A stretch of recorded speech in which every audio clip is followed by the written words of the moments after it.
Kung Fu chinois, Shaolin, Tai Chi, Yongshun, bienvenue dans la légende du Kung Fu.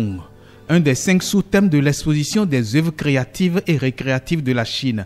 Une exposition sur l'innovation culturelle bien sélecte et très bien sélectionnée, surnommée Nice Choice. Voici l'ambassadeur Pang Jinghao de la Chine, sélectionnant un des objets innovants exposés avec les 4 autres sous-thèmes qui veulent peindre les souvenirs de fêtes, atteindre la vie merveilleuse, comprendre le code des caractères chinois les plus antiques, prendre en compte la Chine numérique plus moderne.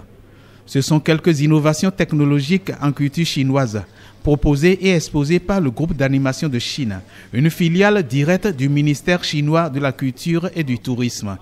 Le représentant de ce groupe, chef de la délégation des exposants, c'est lui, Hou Pei-chan, qui, en langue chinoise, plante bien le décor de cette exposition venue après celle sur la cité interdite.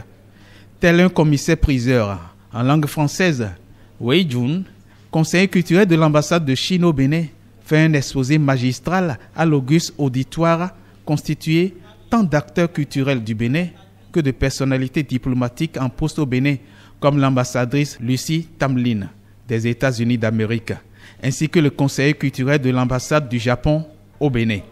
Conseiller culturel au ministère béninois de la Culture et du Tourisme, il est Richard Saugan. Il a ici rappelé le thème central de cette exposition. Souvenir de la route de soie.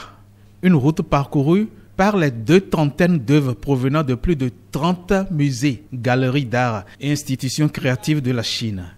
Une Chine qui célèbre en 2018 ses 30 ans de coopération culturelle avec le Bénin, puisque le Centre culturel chinois de Cotonou fut créé en 1988. Cette exposition sur la route de la soie annonce des festivités bien étoffées et soignées, aussi soigneuses que la soie.